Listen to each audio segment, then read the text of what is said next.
आओ भक्तों, श्रावण मास के शुक्ल पक्ष की एकादशी की कथा सुनाएं। इस एकादशी को पुत्रदा एकादशी कहा जाता है।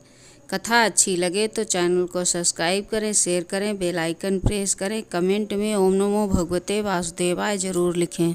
श्रावण मास के शुक्ल पक्ष की एकादशी को पुत्रदा एकादशी कहा जाता है। इस दिन भगवान जनार्दन की श्रद्धापूर्वक पूजा की जाती है। भक्ति पूर्वक इस व्रत को करने से सभी कामनाओं की पूर्ति होती है। संतान प्राप्ति की इच्छा रखने वालों को यह व्रत अवश्य करना चाहिए। कामदा एकादशी की कथा समाप्त होने पर धर्मराज युधिष्ठिर ने श्रावण शुक्ल पक्ष की एकादशी के बारे में वही प्रश्न किए। इनके उत्तर में भगवान कृष्ण ने कहा, हे पांडुपुत्र युधिष्ठिर, श्रावण शुक्ला एकादशी का नाम पुत्रदा है। मैं इसके बारे में एक प्राचीन कथा सुनाता हूँ, जिसके पढ़ने और सुनने मात्र से वाजपेयी यज्ञ का फल प्राप्त होता है। आप ध्यानपूर्वक इस कथा को सुनिए।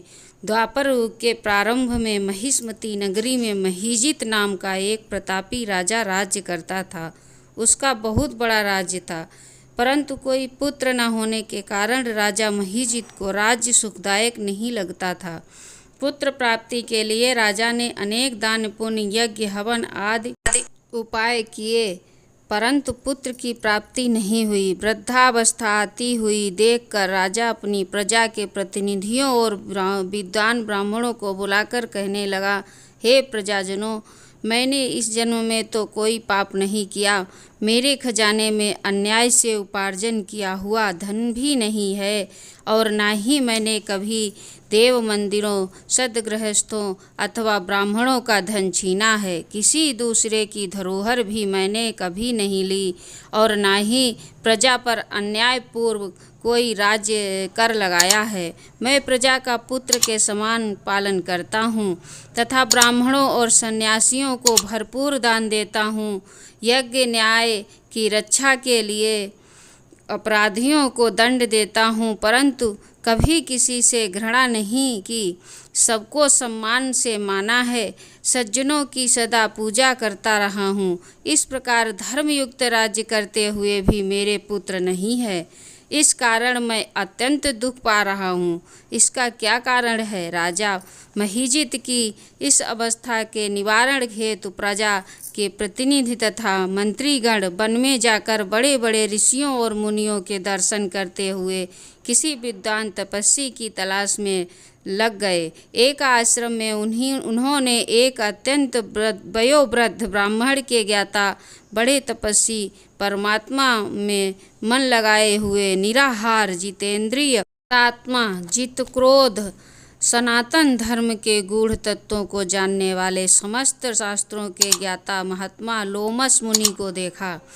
एक कल्प के व्यतीत होने पर एक रोम गिरता था। लोमस ऋषि की इतनी अधिक आयु थी। सबने जाकर लोमस ऋषि को प्रणाम किया और उनके सामने बैठ गए। उन्हें देखकर ऋषि ने पूछा कि आप लोग किस कारण से आए हैं? आप मुझे अपनी समस्या बताइए। निस्संदेह मैं आप लोगों का हित करूंगा। लोमस ऋषि के ऐसे वचन सुनकर सब लोग बोले, हे महर्षि, यद्यपि आप हमारी बात जानने में ब्रह्मा से भी अधिक समर्थ हैं, मगर फिर भी हम अपनी व्यथा कहते हैं। महिष्मतीपुरी का राजा धर्मात्मा महीजित प्रजा का पुत्र के समान पालन करता है, परंतु फिर भी वह पुत्रहीन है। हम लोग उसकी प्रजा हैं। अपने राजा के दुख से हम भी दुखी हैं। हमको पूर्ण विश्वास है कि आपके दर्शन से हमारा यह कष्ट अवश्य दूर हो जाएगा, क्योंकि महान पुरुषों के दर्शन मात्र से अधिक कष्ट दूर हो जाते हैं। आप कृपा करके राजा के पुत्र होने का उपाय बतलाइए। यह वार्ता सुनकर ऋषि लोमस ने थोड़ी देर के लिए अपने नेत्र बंद किए और राजा के पिछले जन्म का वृत्तांत ज्ञात कर लिया। लोमस ऋषि ने स्नेह शक्ति वाणी में कहा, हे महानुभावों, आपका राजा पूर्व जन्म में एक निर्धन वैश्य था। निर्धन होने के कारण ने अनेक बुरे कर्म किए।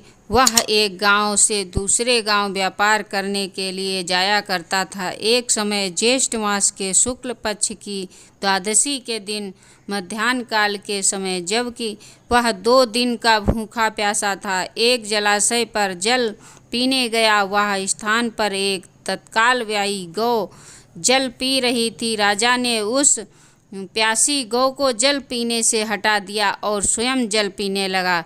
इसी पाप के कारण राजा को पुत्रहीन होने का दुख सहना पड़ा। एकादशी के दिन भूखा रहने से वह राजा बना और प्यासी गौ को जल पीने से हटाने के कारण पुत्रहीन का दुख भोगना पड़ा।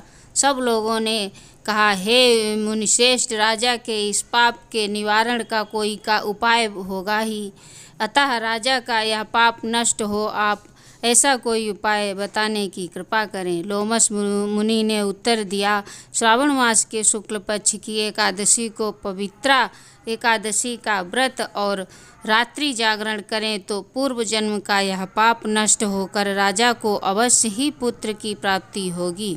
लोमश ऋषि से उपाय जानने के बाद सभी व्यक्ति नगर को वापस लौट आए। जब श्रावण और शुक्ला एकादशी आई तो सबने मिलकर ऋषि की आज्ञा अनुसार राजा सहित पुत्रदा एकादशी का व्रत और जागरण किया।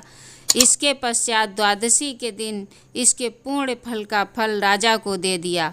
उस पुण्य के प्रभाव से रानी ने गर्भ धारण किया और प्रसव काल समाप्त होने पर उनके एक बड़ा तेजस्वी पुत्र उत्पन्न हुआ। अंत में भगवान श्री कृष्ण ने कहा, हे राजन, इस श्रावण शुक्ला एकादशी का नाम पुत्रदा एकादशी है, अतः संतान के सुख की इच्छा रखने वाले इस व्रत को अवश्य करें। इसके महत्व को सुनने से मनुष्य सब पापों से मुक्त हो जाता है और इस लोक में संतान सुख भोग कर परलोक में स्वर्ग को प्राप्त होता है।